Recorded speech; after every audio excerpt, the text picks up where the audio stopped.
public benefits. And what do we mean by that? We basically mean any of the sort of federal associated public benefits. There's a certain requirement under the law that if you have a property right, you get certain constitutional protections. And the main ones we're going to talk about today are Medicaid, Social Security benefits, both SSDI and SSI, which we'll explain later, as well as SNAP, which is Supplemental Nutrition Assistance Program, which is basically the sort of what people formerly know as food stamps, but it's just basically a food benefit. And there's some certain public benefits, but we're not going to go into detail with them. And have no fear, we're not actually going to go into detail about Medicaid either. Nobody wants to do that in this room, maybe except for me, but we're not going to try to get you to understand that. What we're trying to sort of talk to you about is how does technology play such an impactful role in people's lives? And when we're talking about public benefits, we're really talking about people who often are sort of on the edge of like subsistence, right? Like if they don't get their unemployment check, they might lose housing. They don't have, a lot of times savings, or they're applying for food assistance because they can't afford groceries. So this is really like when an error happens in a state system because of the computer system, you're really causing a lot of direct harm pretty quickly to people. So public benefits programs, what are we talking about? I talked about this a little bit already, but like I said, it's to really help people with basic needs. Many people enroll in public benefits at some point, but the statistics really say that people typically sort of go on public benefits and use them for a little bit and then don't use them anymore. They're no longer eligible because their life circumstances change. There's sort of a myth about people who, live on public benefits for years. The eligibility rules range from pretty straightforward. For example, like, do you have a certain amount of money in your bank account, to really complex. In Medicaid, there's 47 categories or more of eligibility, and there's like really complex rules about how you may be eligible or not. And that can be true of other public benefits programs as well. And I will also flag that these programs are pretty consistently under attack due to various racist and ableist myths of waste, fraud, and abuse, or derogatory perceptions of dependency. And like I said, most of these programs, people actually don't stay on for very long, and there's actually not a lot of evidence of waste, fraud, and abuse from beneficiaries. There's commonly more evidence of waste, fraud, and abuse from other people, which we'll get into later. So Emma's going to talk about what is benefits tech. So the question now is, why is technology actually used in the administration of public benefits? So in public benefits, any software or standardized system can be used to make determinations about whether or how much support someone receives. A lot of the time, states contract with large vendors to build these software systems or websites or portals to implement these programs at scale.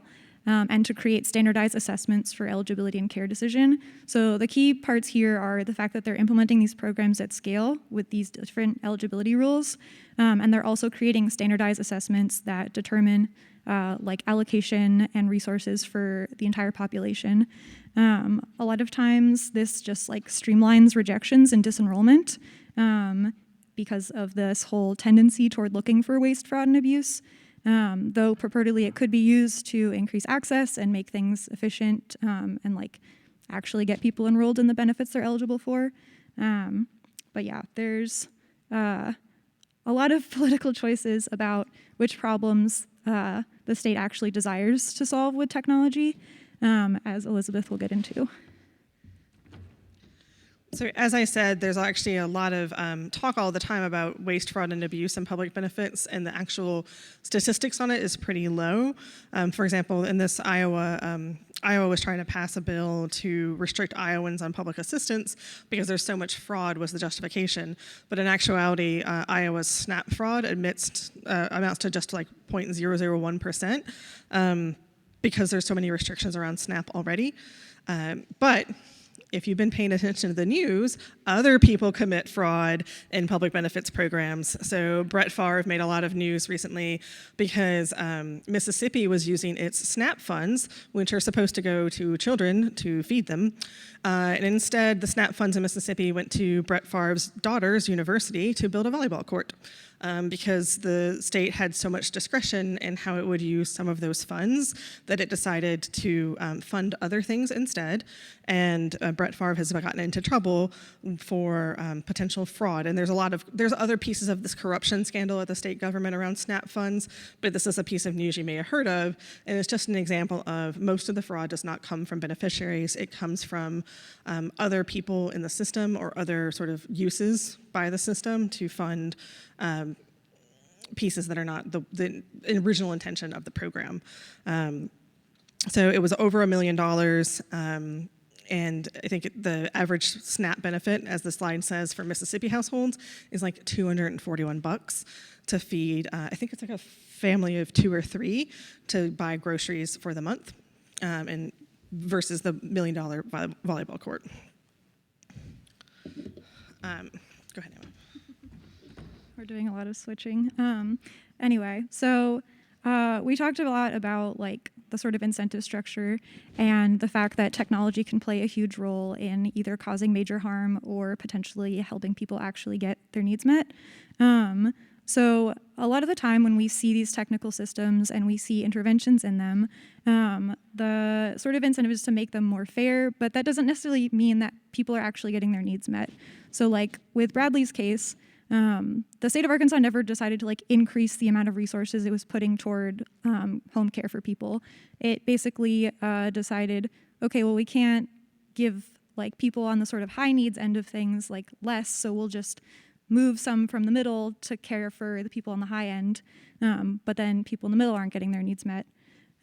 So the stakes are really high, and the other thing is that technology in this context can introduce new problems, like with these like weird allocation systems or with like weird glitches, but it also can just intensify existing issues like all of these really restrictive eligibility rules. And I think especially for like people who do technology problems, it's important to think about the fact that intervening on these like very politically complex issues without any of this background context is probably just going to like lead to this shuffling of resources and not actually center impacted people or shift power toward impacted people who need these benefits.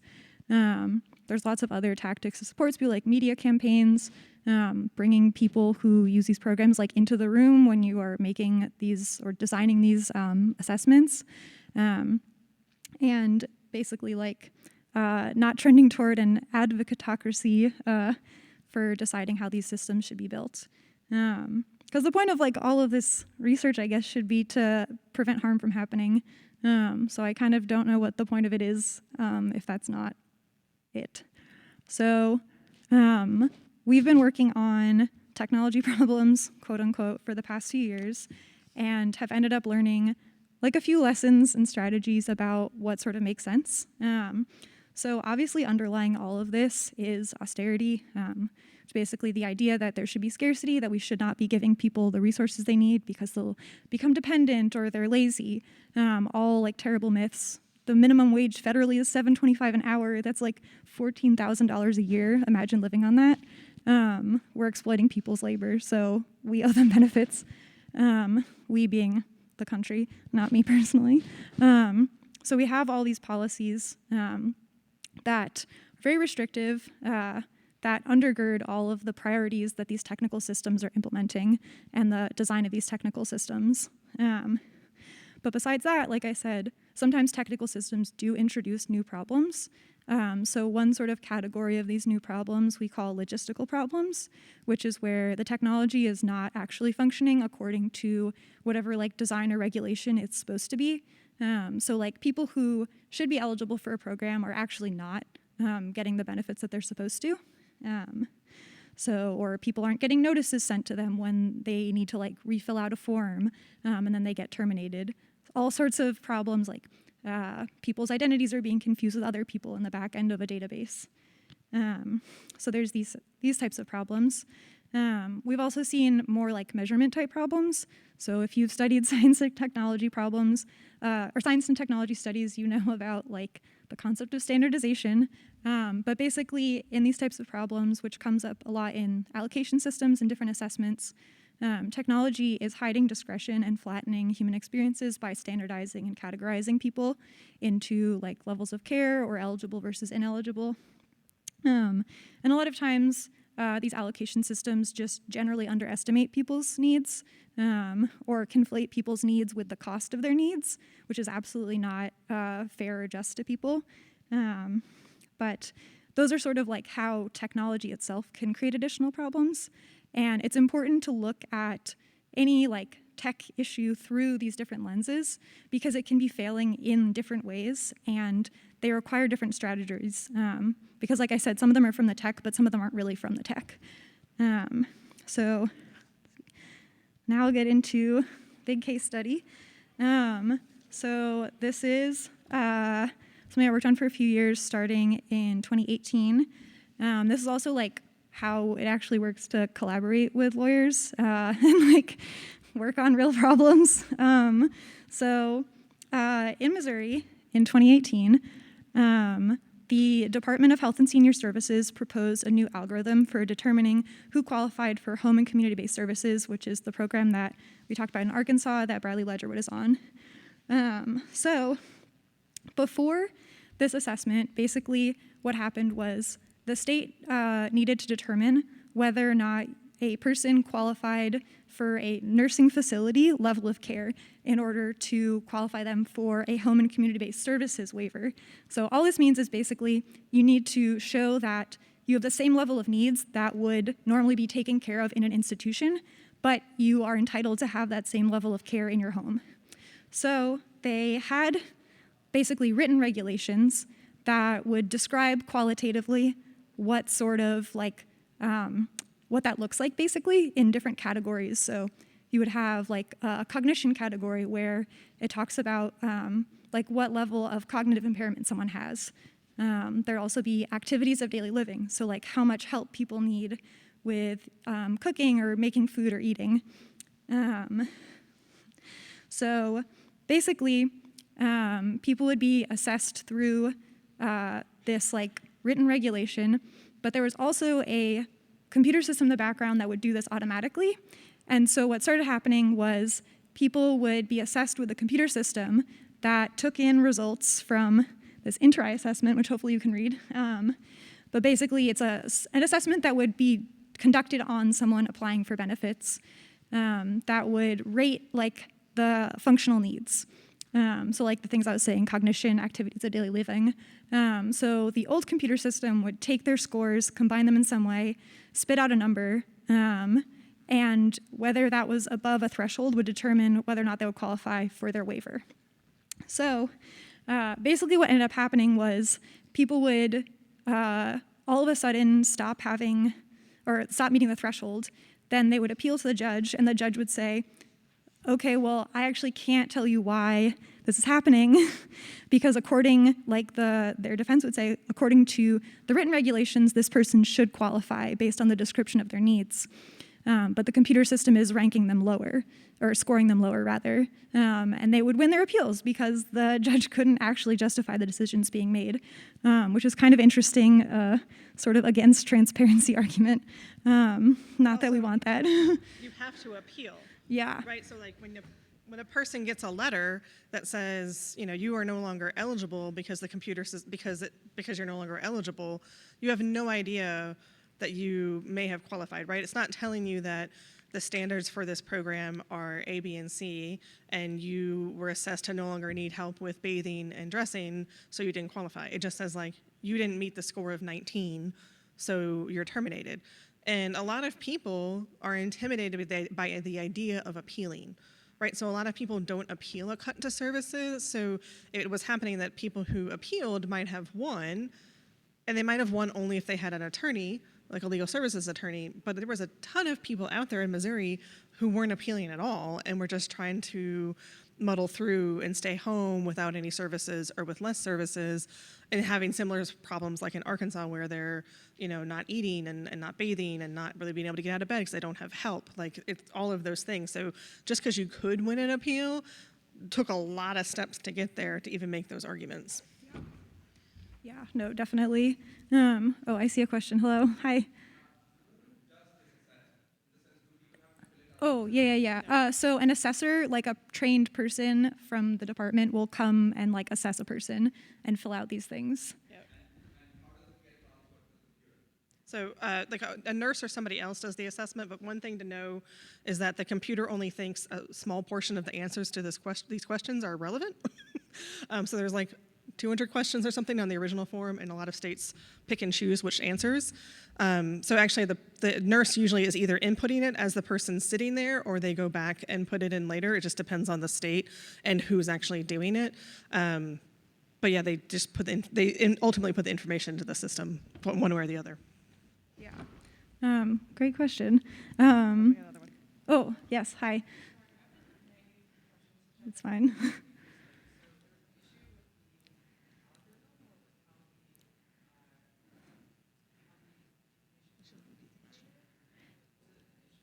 Oh, so there's this, oh, yeah, repeat the question to the mic, please. Thank you. Was, and you might have said this already, was the issue that the communications about termination of service were non-informative, or that there was a glitch somehow in how the service cuts were actually computed? Both, and specifically in this case, so this assessment is basically the answer, there's the assessment, and then there's the algorithm that scores someone creates a score that is the level of care score based on the answers to the assessment, that uses the assessment as like inputs. Okay. So the output is what determines whether or not they're eligible, and people were not being told why they weren't eligible, but like, yeah, it was just like a number. So they only got to see like the output, or really the thresholded output. And there were errors in the coding. Yeah, there's a lot of errors. This is the old system. So this was a computer system that no one actually knew how it worked. But then in 2018, the state proposed this new algorithm that they actually posted online. So they just like put it on their website, and what happened was people in Missouri were like, oh, what's the deal with this? So someone from Legal Services of Eastern Missouri, Jamie Rodriguez, reached out to Upturn through NHelp, and basically the question was like, is this algorithm good? And we were like, probably not, but let's take a look. So this is prime fact time. But basically, we ended up testing the algorithm to determine the deal. So the algorithm was like a few pages of if-then statements in a Word document that use the, as variables, use the inter-eye assessment. So you can see like in the behavioral category, there's like different variables, and you basically have a score in each of these variables. That is the variable. That is then turned into what your LOC score is for, I can use a laser pointer. So like if you have all of these like inter-eye assessment variables as 0, then your LOC score in that category is 0. So we basically worked with Legal Services Eastern Missouri and a bunch of the home health care providers in the state to collect a bunch of people's inter-eye assessments. So we didn't get their names or like any personal information. But basically the home health care providers in the state were also incentivized for people to not be cut off and to find out what was happening, because that's like their funding is like they provide care for these people. Obviously, Legal Services of Eastern Missouri wanted people to not get cut off because that's the point of why they exist. But basically, yeah, we were able to get a bunch of information to actually test it. But even just from looking at it, we could see that there are already issues. So like as a computer science person, I interpret syntax to mean things.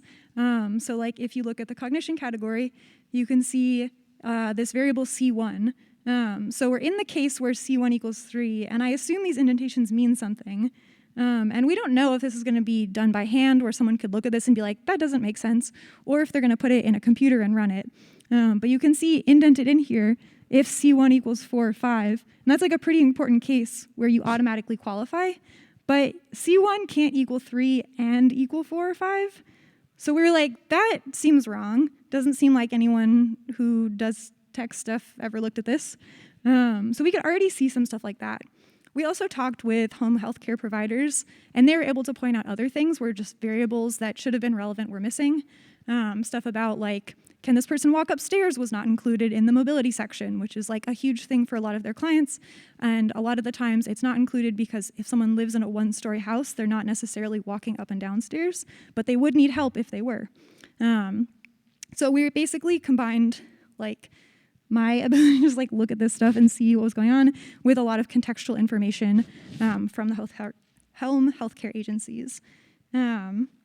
So let's see, we then tested the algorithm. So this was just, I wrote a Python script and input all of we had like 1,200 people's assessments, which was like a huge effort on the part of the home healthcare agencies to like actually submit all of this. Yes. Oh. There's a microphone right there. Sorry, just a quick clarification question. Like, so how long have they had this model doing their decision making for them, and how did they get it? So this level of care assessment, they proposed it in late 2018. So this was like fresh, like they hadn't been using this before. Previously, they had been using probably something quite similar that just like no one really saw, and like had been acting as it was in the background without like a ton of intervention. I think maybe something that I have not emphasized enough is like the fact that they put it up for public comment was really weird. Most states do not tell you what they're doing, but they correctly, in my opinion, acknowledge it as new rules, which when you propose new rules and you're an administrative body, you have to put it up for public comment and give like a certain amount of time for the public to respond to it, say what they think about it. So that's the process we were involved in. It's not very long. Yeah, which is also not very long. It's like 30 or 60 days usually. I see. Yeah. Cool. So yeah, we tested it, and basically, so the information we were looking at was whether or not someone's score ended up disqualifying them, and also we had some like, I just put categories of interest, so basically like what disabilities people had, because legal services and other people were concerned about especially elderly people falling off and like their scores being deflated, even though like they're not getting better. Like that's the thing is like no one's condition's changing. They're just being disqualified. So really egregiously, we found that 66% of people would have been newly ineligible for their benefits, which is 2/3 of the population we tested. This is like obviously ridiculous that this happened. Should not have happened. And the fact that we found out about this before it actually started impacting people was great, I guess, because very, very rare, but very helpful because it meant that we could actually tell the agency what happened. So with Jamie and the other home health care providers, we like responded to the agency, told them what was going on, showed them our results. They did not expect that to happen, probably because they had never tested it or like tried to see if it would be good or not. They just like had someone picking and choosing variables and deciding like how they should be evaluated. But yeah, so Jamie was able to make a very convincing case to the state that this shouldn't be the new algorithm. They were probably pretty surprised by the results also. And the other thing here is that we also wanted to emphasize the fact that there needs to be an alternate avenue for people to get assessed for this waiver program, because a standardized system, by definition, cannot capture everyone's needs. That's the whole definition of a model, is that it's abstracted from reality. So you always need a sort of like way for people to not have to like appeal after a decision's already been made about them, but to actually just like apply and say what is going on with them, and so they can have their needs met. The state ended up putting out a few more versions of the algorithm.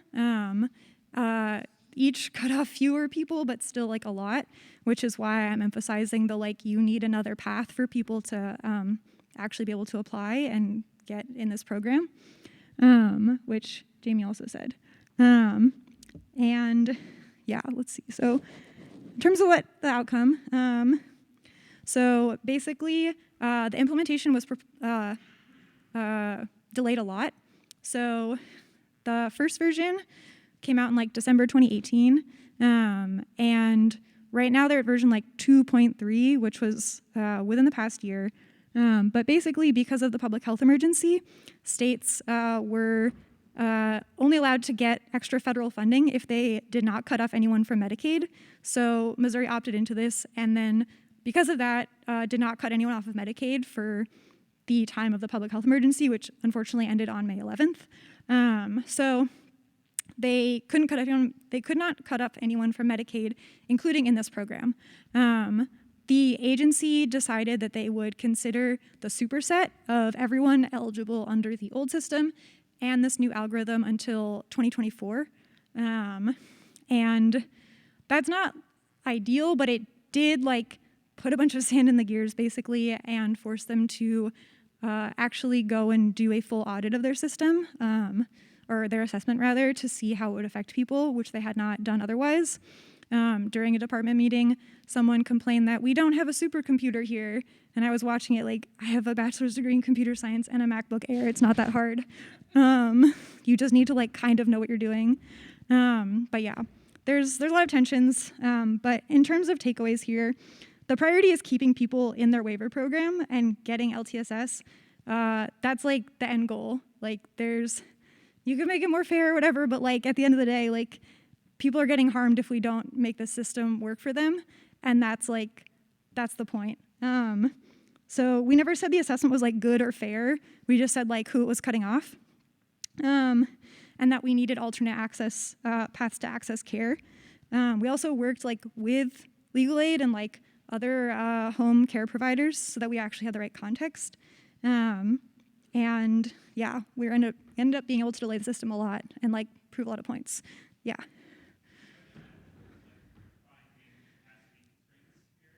What do you mean?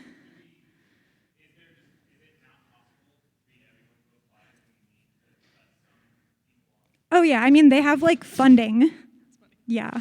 And that's the thing is you build power and then hopefully you get more funding. It's very, very difficult. But I think the whole point is not saying oh, we give up because there's not enough funding. There's other ways to also assess people for care, which is asking them what they need, and not connecting that with how much things cost. But yeah. In this scenario specifically, you can have the alternative is the person goes to a nursing facility, right? So until you reach that equivalency, there should be money. That's not how states work, but that's how it should work, and that's how the law says it should work.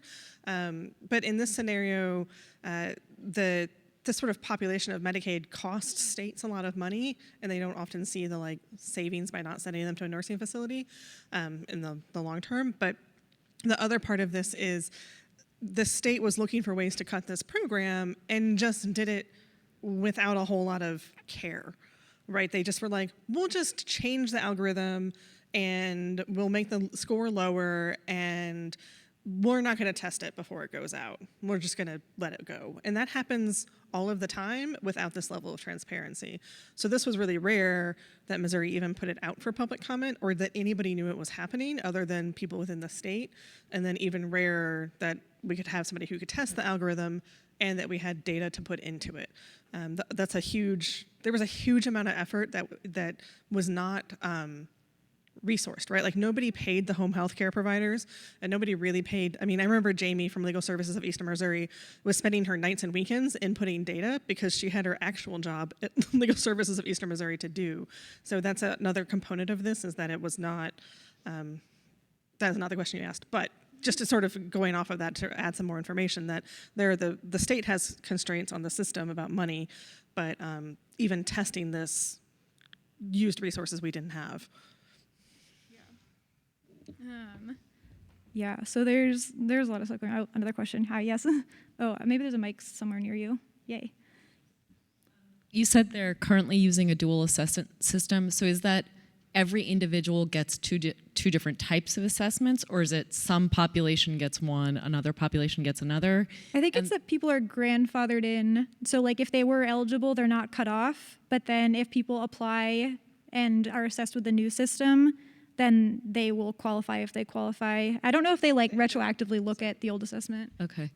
So currently, because of there are there's a lot of different public health authorities related to the pandemic that affect Medicaid, but one of them is that Missouri can't change its eligibility standards for these type of services. So they have to make sure that people who don't qualify under the new system are assessed under the old system. So like if you don't make it through, I think that what they're doing is testing you under the old one and grandfathering everybody else in. And just to be clear, people were being kicked off. It was a mandatory, like this? There was no like the score is something an assessor is going to take into account and then make a whole. Like it was, you're at this threshold, you're out. So what they had done was lowered the threshold score that came out. That was the algorithm. There was still regulations in writing that said, like, if you meet these qualifications, you should qualify. And the algorithm wasn't actually matching that as well. So there was sort of a lot of different pieces going on, if that answers your question, at the time. And they had subsequently changed the regulation to better match and give them far greater flexibility to change things in the future. So they kind of basically opened the door wide open for themselves. Hey, sorry. Yeah, thank you for that great case study. It was really eye-opening. I don't know much about Medicaid, so I was going to ask, are there different eligibility requirements for each state? Are you keeping tabs on sort of 50 states' websites at this point? Yeah, so that's my job. A couple of years ago, I actually took a couple of state systems that I knew. So I used Missouri's old system, North Carolina's system for a similar program, and Arkansas's system, and used an Arkansas person's results from NRI and applied it to the other states because they were more transparent and I knew how to use them. And a person in like North Carolina would ended up with like 60 hours a month, and somebody in Arkansas would end up like with 45, and somebody in Missouri would end up with 32 or something. So each state Medicaid program is different, and then they often use like different tools. So like this NRI assessment is used in multiple states, but not in every state. And we are actually working in partnership with Upturn now on a project where we're trying to get the information of how every state that uses NRI, how do they use it? And what are the results? And what are the underlying algorithms? And what are the underlying sort of policies and assumptions and all those other things? Because another part of this is this tool was also used in Louisiana, and it was litigated against. And one of the solutions was that there's somebody at the Louisiana Department of Health and Medicaid who has to take the results of the NRI assessment and like translate it into the notice that a person gets, because the computer system can't do it itself. And the advocates in Louisiana will tell you, like, the notice is still terrible. It still doesn't really tell a person why they've been terminated or why they've had their hours cut. But it at least is something better than a lot of people get in other states. And that's also Emma can explain this much better than I can, but like a programming error, right? Because nobody programmed the system to explain why it was making the decision it's made in a way that a person could understand it in a letter. There's another question behind. And we're happy for questions. We really want to talk about this. Yeah, we also have time at the end, so yeah. I mean. No, go ahead. Yeah, like go ahead. We have plenty of time. Oh, okay, cool. This has been an amazing learning experience, and I would love to talk more after. But my question, it really revolves around being in a similar situation, but you said that you explicitly didn't want to like partner directly with the government agencies because of conflicts of interest. So how did you get the agency to like be willing to be assessed when you, can you kind of explain how that They're agreement came to be? Oh, They're not willing. oh, okay. So how did you get them to? This was really unusual that they post. I've never seen that, and I mean, not that I've been working in this area for eons, but long enough. We've never seen an agency post an algorithm ever, and rarely do they even post that much information. A lot of these changes happen behind the scenes, even though most of them should be promulgated as a rule under the sort of state laws, but they're not. And so oftentimes you don't even see them. And so we are trying to push greater transparency. It's part of the project. We'll explain a little bit more later. But we are trying to sort of, the more we know, the more we share with other advocates. And then the more advocates can ask questions, and then the more we, like Emma and other technologists at Upturn and other technologists we're working with can be like, oh, we should ask these questions too. And then like, should ask about these like testing systems and like these theories about accountability. And we're like, okay, we're trying to do all of these things. So the more we know, the more we push the state. And so it's sort of an ongoing battle, if that makes sense. But yeah, they're rarely willing. There's sometimes you'll find somebody at a state agency who's like, yes, come talk to me. But it's oftentimes a battle.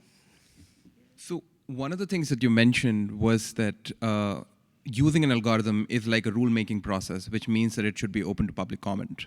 Would that also imply that this is open to FOIA? Oh yeah, so we have a FOIA project as well in this. So these are like things, so states will fight you if their assessment is proprietary, meaning it was built by an organization like Interi, or there's also the SIS, which is for supports intensity scale for usually like developmental and intellectual disabilities. So basically, the organizations that make these assessments oftentimes will like argue, and the state will argue on their behalf preemptively to be like, we can't share this because it's proprietary. This one was not proprietary. Like the Department of Health and Senior Services like did it in-house, which is maybe why they were able to share it. I also had provided the color earlier about like the appeals stuff because Jamie's like theory about why they did this was because they were annoyed that they kept losing appeals on like transparency issues. So like maybe that was a factor also. But yeah, we have been FOIA-ing many states about their long-term services and supports assessment systems, in fact. Yeah, and I'll just say that in general, states assert intellectual property protections or sometimes they don't even know. So like in the Bradley Ledgerwood example, in that case, they asked for the algorithm. So Kevin from Legal Aid of Arkansas asked for the algorithm as part of discovery. So when you're forcing the state to turn over documents they're supposed to turn over. And they fought turning over the algorithm, saying that like it wasn't discoverable, it was private and protected. But they also, when they asked about the underlying data source, they apparently lost it. They didn't know where it was.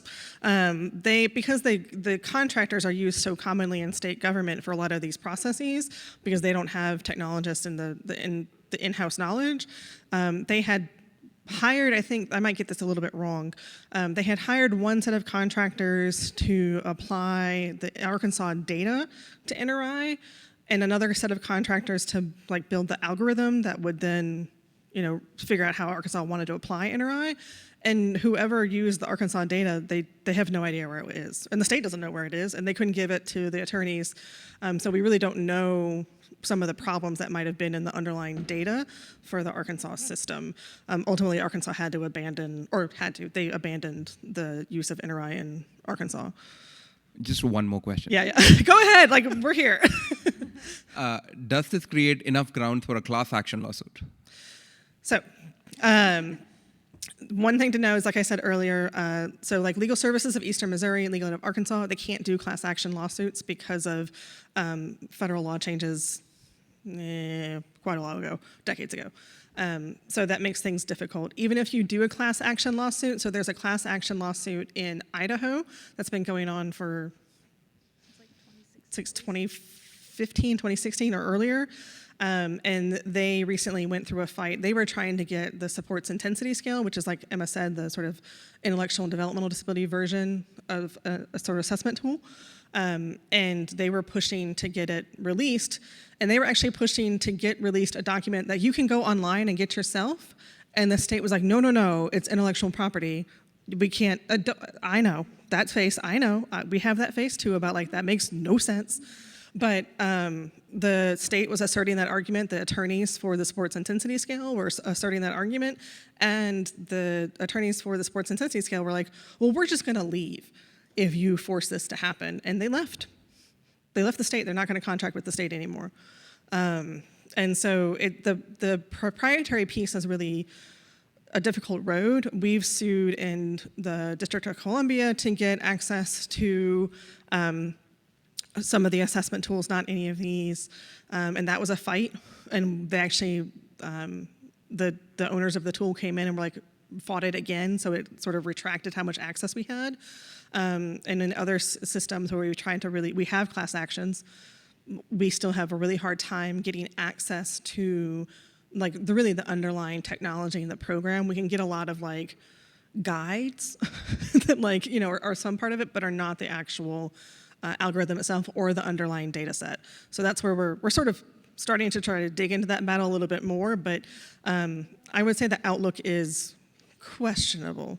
The Legal Aid of Arkansas did win a good battle, a FOIA battle about the unemployment system, where they were asking for the algorithm and they won, even though the state was like, no, no, no, if we let the algorithm out, then like fraud, everybody will know what the algorithm says and they'll all be fraudulent in the unemployment system.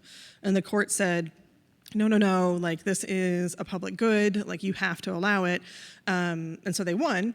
And then Arkansas legislature promptly this year rewrote the law that accepted these things from FOIA.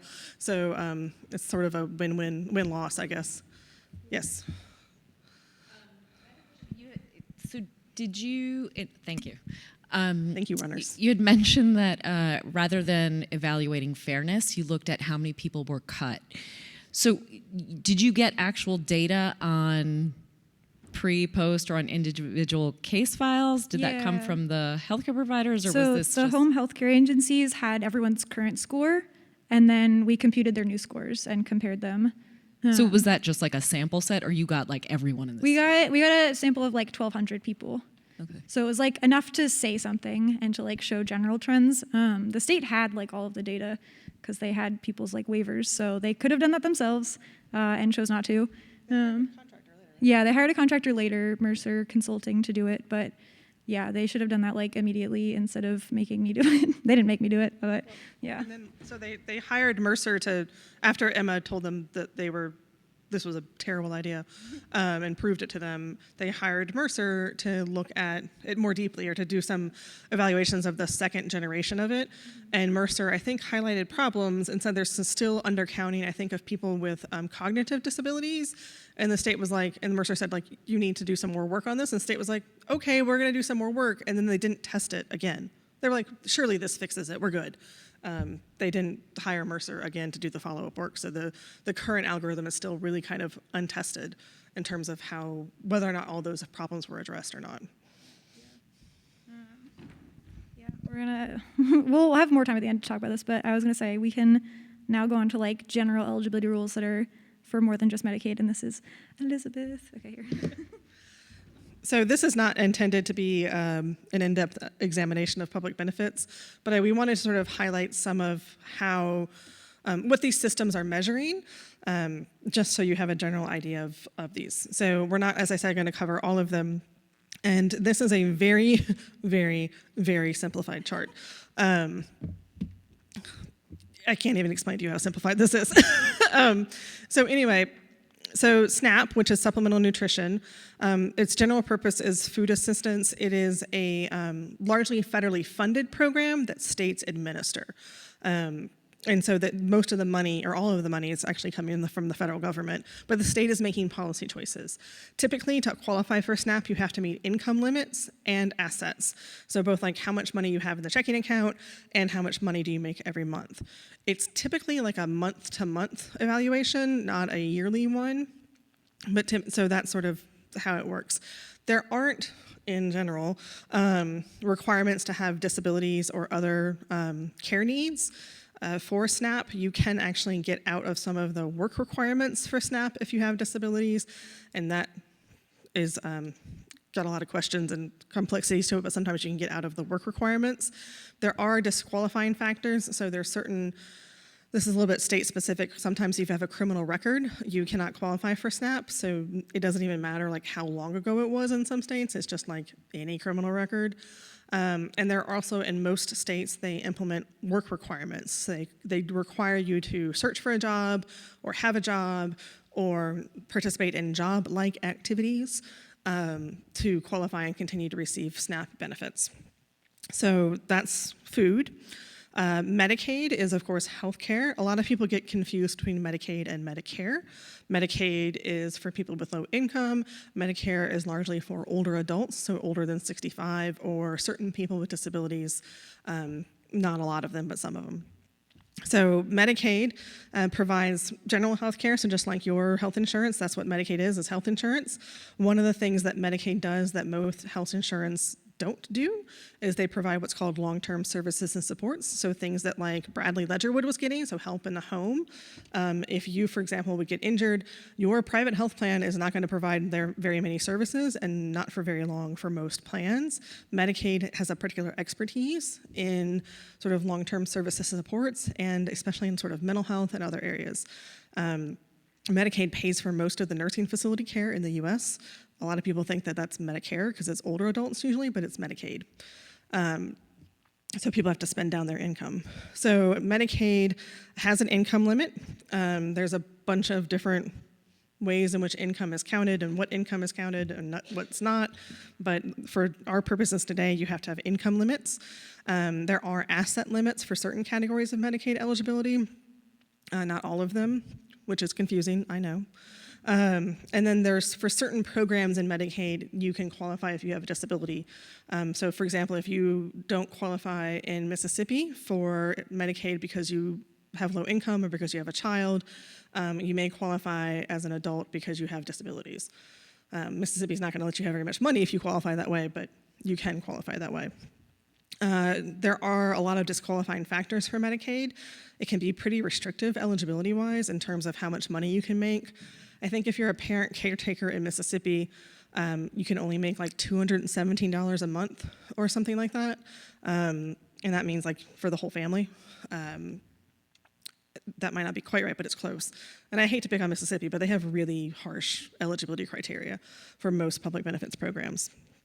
So unemployment insurance is I forgot that Medicaid is a state and federal partnership program. So the federal government sets general rules. They pay for part of Medicaid money. So in some states that have higher per capita income, they get less Medicaid money from the states. And then states that have lower incomes, then they get more money from the federal government. So it's all based on like basically the wealth of the state as how much Medicaid money they get from the federal government.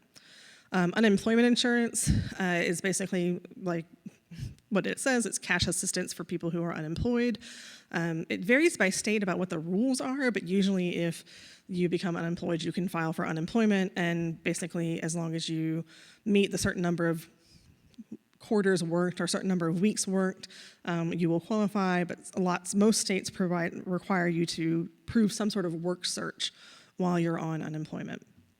And then there's supplemental security income. That's a Social Security program, which is cash assistance for people with disabilities or disabled people. That has income limits and asset limits, and you also have to have a disability. The Social Security Administration uses some pretty arcane criteria for disability. So they use these really old, job descriptions from 1960s, where it's like, can you sort buttons? And if they're like, if you can sort buttons, you can have a job, so you're employable under the Social Security Administration, even though that job doesn't actually exist anywhere. So it can be actually pretty hard to qualify for Social Security or for SSI as a person with a disability. Same is true for Social Security disability insurance. The main difference in that is Social Security disability insurance is for people who worked, and so SSI, you don't have to have the work quarters. So that's your basic overview of very simplified. But these are what the programs are measuring, is really the underlying message of that. And then Emma's going to talk about some of the program restrictions. So many restrictions. So yeah, basically, as we just covered, these programs all have really restrictive eligibility. So when we talk about asset limits, that means you can't accumulate, you can't save money. So for SSI specifically, as an individual, you can only have $2,000 in assets, and as a couple, you can have $3,000. So people don't get married because then they would lose their SSI, which is a huge problem for disabled people. So there's a ton of history of benefits programs. So in terms of, we're talking about qualifying people as deserving versus undeserving of assistance. So there's a lot of like normative assumptions going on here. So like what is considered a job, like what is considered employment, who's considered a worker, what types of jobs qualify someone, and also like what is considered a family and what is considered a disability. So like what kinds of families does the state want to exist in the country? And so basically until the early 1800s, a lot of aid was given through like charities and like sort of very local. Eventually this got scaled up. So poorhouses developed where people were just like exploited and mistreated because there was basically the idea was no one should want to be here. And so only the most like in need people will be here. So those were all like pretty egregious. And then after the Great Depression, the federal government decided to actually create like welfare programs. So the general first one is Social Security Act of 1935. So when we're talking about like who qualifies as a worker for getting benefits, it explicitly excluded agricultural workers and domestic laborers, which were at the time disproportionately Black people, from earning Social Security benefits for the wages they made. So that's just like a disparate impact, like actually racist thing that happened at the beginning of these restrictions. The act also was the same time as the Aid to Families with Dependent Children program, which states were able to flexibly administer, and southern states basically restricted access during harvesting season, which coerced poorer Black families to take low-wage jobs. Then 1956, we have Social Security disability insurance, which we just talked about. And when we're talking about like what is a disability, like it wasn't offered to people with mental health issues because it was the idea that they were just like lazy and actually able to work, and anyone who had a more visible mental health issue was often in a state-run institution. So we have in 1964 the food stamp program, which is now SNAP. We're talking about work requirements. You also couldn't voluntarily quit your job voluntarily if you were the head of household, which meant people were basically forced to remain in exploitative jobs. Then we have Reagan. Reagan decided to create the myth of the welfare queen. Those were like his words, which really just like stoked racist resentment toward people on public benefits. Tons of like austerity policies and cuts happened for like the past like 80s and 90s. Then this is like a really quick run through. So then in 1996, we have temporary assistance for needy families, which is similar to Aid to Families with Dependent Children. And so one thing that was a restriction in this program was that there were family caps, which meant that someone who was on the program couldn't have more children without being disqualified. And there were basically just there to penalize like Black families with no like male in the house. They also included a lifetime ban on anyone with a felony drug conviction. So like really just like, I think same with SNAP is the idea that you shouldn't be able to like eat or like live just because you were in prison is like obviously racist. So it's just important to think about like all of these restrictions that exist and are being operationalized by these technical systems when they are contracted by the states. Just really quickly, those didn't end. Congress passed new work requirements on SNAP this year. Like it continues. It's always a target. And Medicaid was up, but it didn't work. So it's continuing always. Yeah, and 11 states still have family caps for TANF. So they're not gone. There's like full reports from like the federal government that are like, how do we make people stop having children out of wedlock from like the 90s? Like that's ridiculous. Anyway, Elizabeth's now going to talk about how technology actually shows up in these programs. Yeah, so I know that we want to get to some more questions, so I'll go through a lot of the. Can I have a little clicker over here? Yeah. So I just wanted to quickly cover how tech is used in a lot of these programs. So in Medicaid, we have tech being used for eligibility for the program. So when you apply for Medicaid, you have to go through a pretty complicated system, and oftentimes they're not very user-friendly if you apply online. And then there's also a lot of data matching between various federal data hubs, state data hubs, and other sources of information. So for example, some states will rely on good old like Experian or LexisNexis for information about assets, even though it's been pretty proven that a lot of those are pretty wrong most of the time, or that's not true. There have been problems with the validity of some of those systems. So I don't want to cast aspersions on them, but there have been problems. There are also standardized assessments, like Emma talked about with NRI, that decide how many services somebody should get. And there's also a lot of systems states have that use integrated eligibility, so that if you apply for Medicaid, you'll also apply for SNAP and other benefits through the same program. So like I said, sometimes they have integrated eligibility systems. So oftentimes you sign up online, and then there's all these data matching. So for example, there's been data matching with certain databases for felony records, which in some states they've used felony records that are not accurate, and they don't really test them for accuracy before they start using them, and that's been the subject of some litigation. There's also a lot of fraud detection programs out there that use technology. Some of them are built to actually prevent access to the program. And then unemployment insurance. I think a lot of people heard the news. There were tons of problems with unemployment insurance technology over the past couple of years that were just overrun with applications, and they didn't work correctly.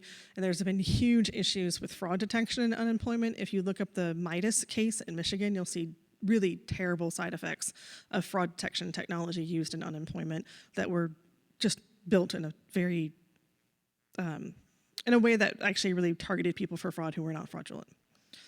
And then, of course, supplementally, SSI and SSDI, there's tech used to conduct asset checks for SSI, and oftentimes a person is set up to prove a negative.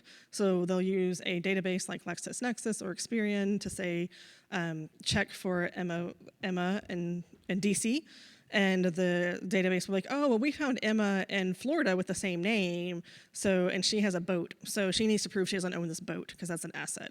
And Emma in DC is like, I don't own a boat, I've never been to Florida, and how do you prove that you're not Emma from Florida? It can be pretty difficult. There's also tech used for work and income reporting. Social Security is pretty notorious for having huge delays in figuring out whether or not you've been overpaid or underpaid based on work that you've done. And of course, it's a major source of data information for Medicaid and other programs. They use a lot of the federal data hubs from Social Security. And it's not always, there's been some problems there too as well. So with Upturn and with the Benefits Tech Advocacy Hub, we have sort of thought about ways to approach the how do we work with these systems, right? You're like, okay, I'm in this session, but how do I actually do anything? And we're still trying to figure that out, in all honesty, but we've developed some techniques and ideas. One of the ways in which we are trying to do something is to push how states build this type of technology into greater sunlight. So we had the question earlier about FOIA. A lot of these things happen way underground, but like you never see it in the public sphere. It's a public system being built without a lot of public transparency, and we're trying to push that sort of light back further into the process because, for example, with unemployment insurance, some of those systems, the decision to build the system is about chasing fraud instead of trying to help people get unemployment. And so some of those early decisions can really impact how the designers and developers are told to build a system, and that then, of course, impacts it way down the line.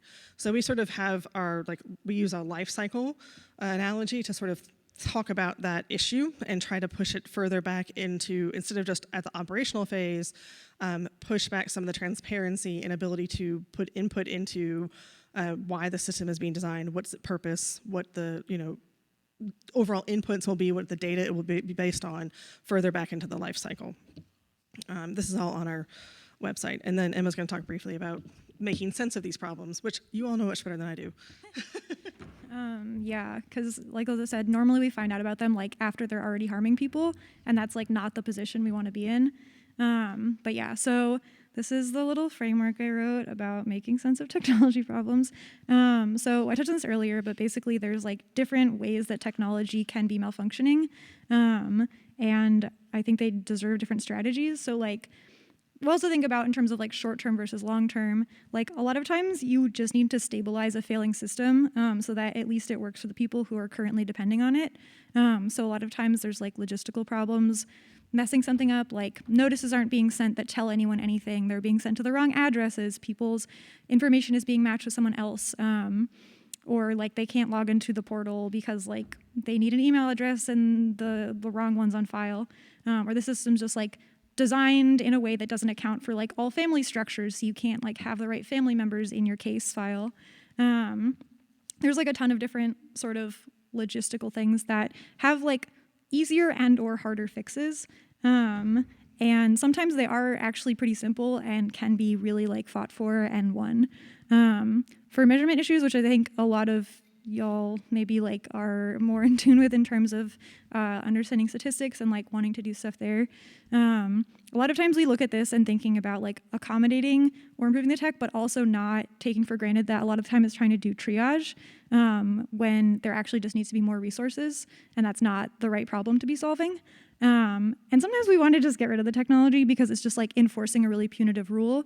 So like surveillance of like home care workers that like logs like where they are, like we don't need that.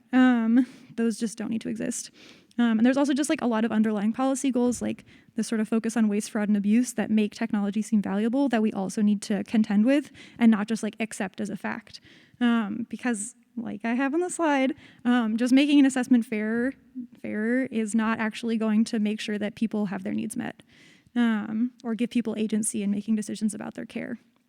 So in terms of tactics, so one thing is like actually working with legal aid and like other people that see these problems like really directly, like investigating technical systems, being supportive to legal aid when they see a bunch of people like encountering similar problems, being like tech support basically. So like, for example, New York Legal Assistance Group contacted Upturn about a problem with SSI, and we were able to like look at their systems and tell them what the state could do or rather what the federal government could do immediately to make something work better, because the federal government was dragging their feet a lot, and they shouldn't have been based on what I could see very clearly about a software system. Other things like audits, so like with Missouri, that was like a pretty janky audit, but like a more robust one that actually looks for different things. So like specifically like discrimination can be really useful. And Elizabeth's talking about lawsuits, which yeah, you can support on lawsuits. You can help people write discovery documents and like ask questions. Yeah, just really quickly, we have some resources which Emma's going to talk about next, but it's really helpful. So what we've learned working with Upturn and other technologists is that we don't know the right questions to ask of the state or of the agencies, right? Like we're like, why doesn't this work? And they're like, we don't know. And we're all the policy people in a room going like, don't know why it doesn't work, and what's the problem? And so when we get information from technologists about the right questions to ask, that forces them to bring their technologists to the room to start figuring out what the problem is. And sometimes the states are not cooperative, but if we don't know the right questions, then like we're pretty sunk to start with, and everybody's just in the room not knowing what's going on. So it can really be very helpful, even some pretty minimum advice.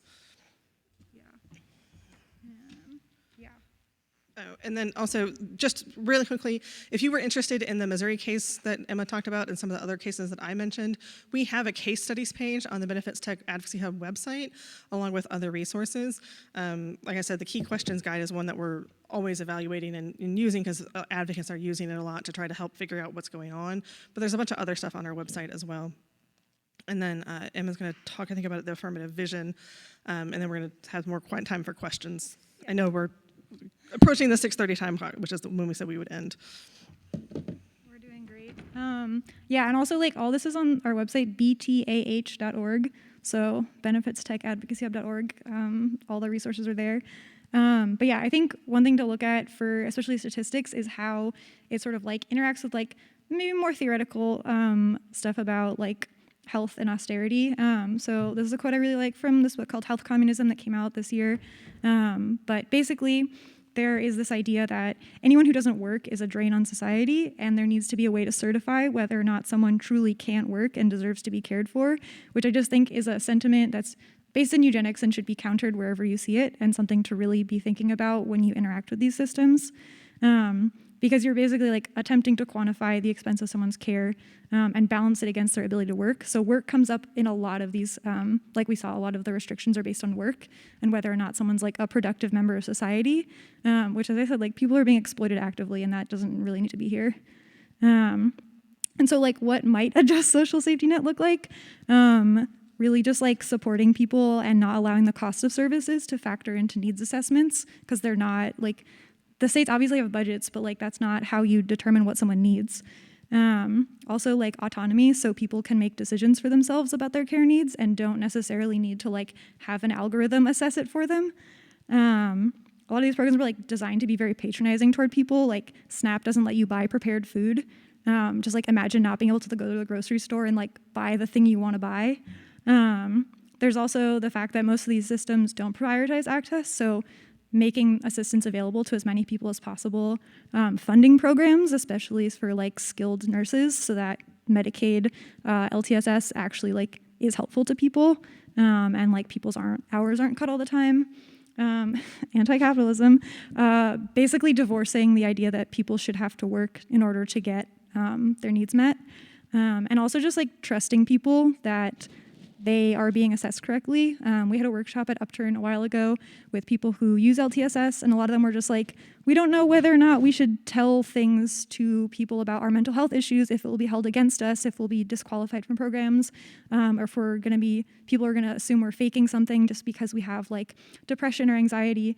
So there's just like so many hoops people have to jump through to get these services, and it's very punitive and very like emotionally difficult for people. And I think, yeah, people are doing the best they can with what they got. That's a quote from Kevin. And we got some pressing issues coming up.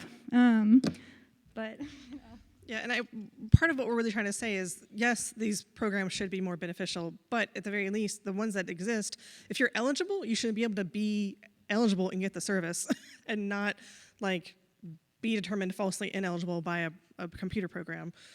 So are there some pressing issues? There's always a ton of pressing issues, but I wanted to flag quickly that Medicaid unwinding process. So most people stayed on Medicaid during the pandemic because of health reasons. It's a congressional decision, and states took the money that came with it. And so now states are unwinding all of that, which means they're redetermining Medicaid eligibility for a ton of people, way more than they ever have before. And it's millions. Like there's expected to be like 20 million, I think is the total. But for example, currently in several states that have started this process early, there are huge numbers of people who are being cut from Medicaid for procedural reasons, which means basically the system decided that it didn't have enough information on somebody and they sent the person a request for information. Whether or not the person sent that back or not, the person got cut from Medicaid. Sometimes the person may have sent it back and the system didn't process it correctly and they got cut. Or the person never got the notice, or the notice didn't make any sense to them. We had a notice in Missouri recently that said, like, you've been terminated from expansion Medicaid because you no longer are eligible for expansion Medicaid, so now you're in expansion Medicaid. That's literally what it said. And what is a person supposed to do with that? Like, I have no idea what that means. That's being fixed, but there's a lot of technology problems in unwinding, and the federal government has encouraged states to use more automation processes to help with the workload, and there's not a lot of testing of any of these processes for whether or not they're accurate or whether or not they're working well. There's not a lot of testing of these systems in general, but there's not a lot of testing of some of these new automations in place. There's also pandemic-related unemployment insurance backlash, especially around pandemic unemployment, and also around SNAP too, because there were additional SNAP benefits during the pandemic as well. And all of these new rounds of modernization, so new ways that computer systems can be used, and especially can be used to identify fraud. So there's a lot of stuff going on in benefits tech currently, and maybe more so than even in recent years. So how can you stay connected with us? We have on our landing page connecting options. So various ways to join us. I will say our mailing list is not terribly active. We're trying to get there. We're young. We're figuring it out. And also there's different ways for us to help answer tech questions, but also we're trying to grow our community of technologists so we don't just rely on mostly Emma to answer our questions. So we're trying to grow that as well. So that's our Benefits Tech Advocacy Hub, I think. yeah. Yep.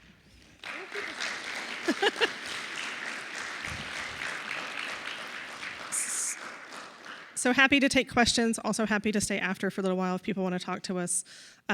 This really is a developing community we're trying to create because the problems are real and the people who are affected are really terribly affected, and we're seeing a lot of that with unwinding with Medicaid right now, just a lot of people being terminated from healthcare coverage who should not be. So there's a lot going on. Any questions or experiences people want to share, or anything else people want to add?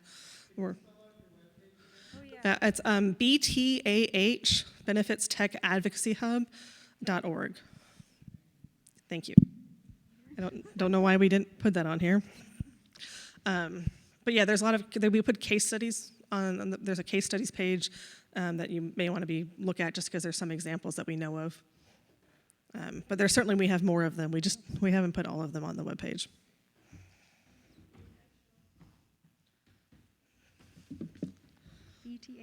.org. Oh, .org, yeah. Did I say .com? I don't know. I'm so sorry. .org. Yeah. You should see this little guy. Oops. Oh, questions, yeah. Oh, yeah, nice. That guy. Yeah. Yeah, it's on. Okay, thank you so much for this. I'm really excited about the talk and also about Upturn's work in general. You guys are great. So this theme kept coming up in the case studies and also just came up at the very end again, that there's very little testing or kind of following up on what actually happens when these tools get implemented. And I just wanted to kind of echo that in my own work, because I study risk assessment tools in the criminal legal system, and I've been studying a tool in Pennsylvania, and it was kind of the same story where it got implemented and there was just no follow-up to see what happened and how people got impacted by this. And so similarly, like, I'm coming in as an outsider trying to figure out what's happening and kind of doing the work that the state really should have done. And yeah. I guess I have like dual question. I guess one question is, why do you think this is so common in public sector algorithms? Like, why is there no following up on, like, is it just a resource problem, or is there other stuff going on? That's question one. And then question two is like, what do we do about that? Is it just like people like us coming in as external auditors essentially and just trying to get access to data the best we can and vetting it that way? Or should we be trying to incentivize state agencies to be doing those impact assessments themselves? Or like, should we be lobbying someone? Like, what's kind of the path forward here? Thanks. I can take a crack at it, then Emma can answer. I think we are a little bit wary of impact assessments because we've heard from our friends in Europe that that's not a great idea. It hasn't really worked. They just like play the game. What we really are thinking about is there needs to be much more testing in advance before anything launches, but also there needs to be ongoing testing because you never really know what kind of disparate impact might develop as the tool is ongoingly applied to people, especially since the data set it was based on might be different than the population it's being used upon, all of those type of issues that I know you all talk a lot about in AI fairness and accountability. One of the things that we really push for as attorneys from the legal side is there are clear constitutional protections for a lot of these benefits. Like I said, any public benefit is supposed to have constitutional protections, which means like the person's supposed to be explained about why they terminated the benefits. We've been trying to do that through litigation, trying to push that, but states really continue to have poorly built systems that create terrible notices, like the Missouri example I gave earlier.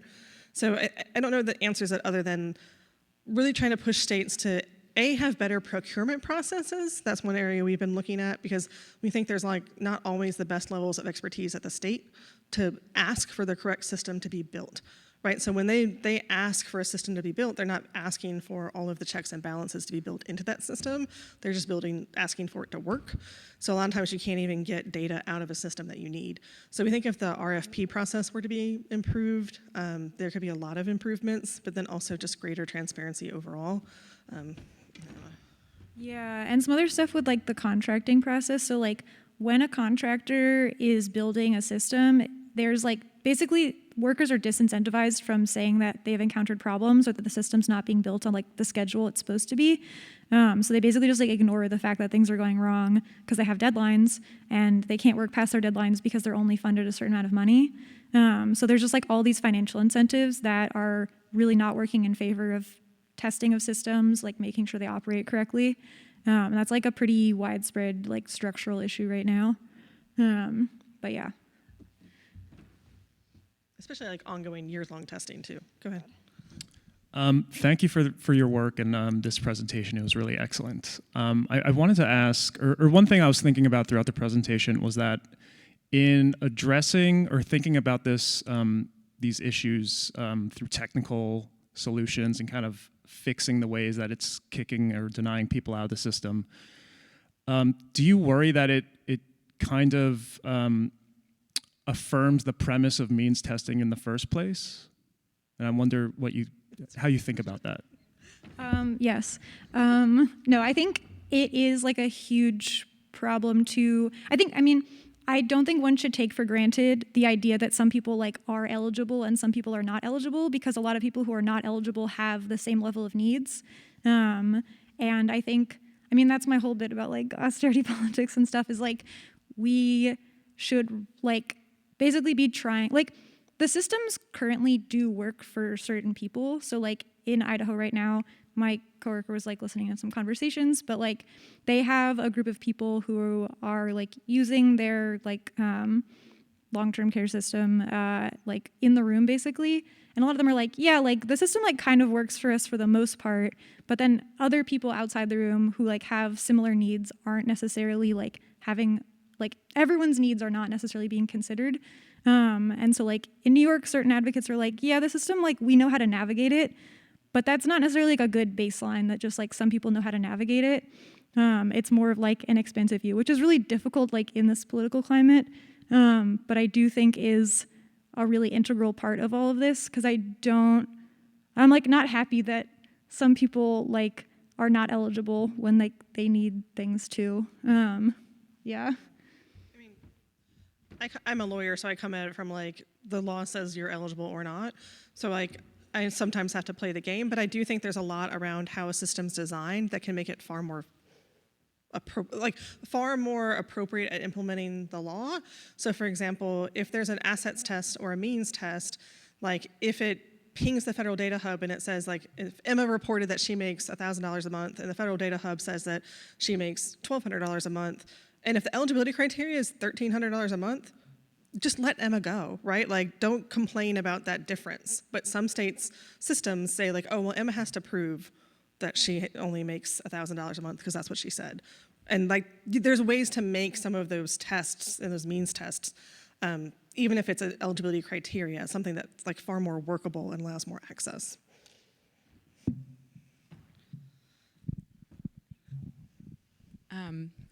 I came in a little bit late, so I apologize if this topic has already been discussed. This is amazing. Thank you so much for this work. One way that I've used this work is to point out areas where these systems or data sets are used as training data for automated tools that are used outside of benefits areas, like the Colorado case study, the Colorado Benefits Management System. I'm curious if, I found the resource incredibly helpful to point out those issues. I'm curious if you've thought about like tracking where these things are used as training data in other automated systems that don't directly affect the provision of benefits, but that are related in some way. Obviously, you have your work cut out for you already. Yeah. Yeah, I mean, we certainly pay attention to some of that. It's really hard to track because so much of it is like secretive. So we both know, for example, we know that certain eligibility systems are like copied into other states and changed a little bit each time they go into a state, sometimes for good, sometimes for not so good. And we also know that like they use different state data to apply it to other states. So even in the Arkansas example, they were applying NRI to Arkansas, trying to use Arkansas data and like matching it and figuring out like how it would work in Arkansas, how it could be fairly applied in Arkansas. And so that happens all over the place. It's just hard to keep track of it, honestly. Like there's just so little transparency, you can't see where things go. You can sometimes see where the systems go, so that you can see where NRI and CIS and who builds what eligibility system, because that's on the CMS website. But you can't tell what generation or what iteration of it is. I don't know if that's, but we're aware, it's just hard to track it. Yeah. I'll say one other thing, which is that I think we're starting to see like clinical algorithms like being brought into this context, especially for like health insurance purposes, which like is really worrying because that's a totally different context, and those like tools are purportedly meant to like help doctors make decisions about like triage and stuff. But like, as I said, this is not triage. This is like people's like long-term care needs. And there is not that same sort of like it's just a completely different context. And like I'm sure you all know, you can't just like put one assessment like in a different context and expect it to work the same. So I think we're at time, and we really appreciate all the questions we had. I'm happy to stay after. We're going to get off this perch of a podium and get back to ground level. But thank you, everybody, for coming to this session, and happy to talk more after if you want to.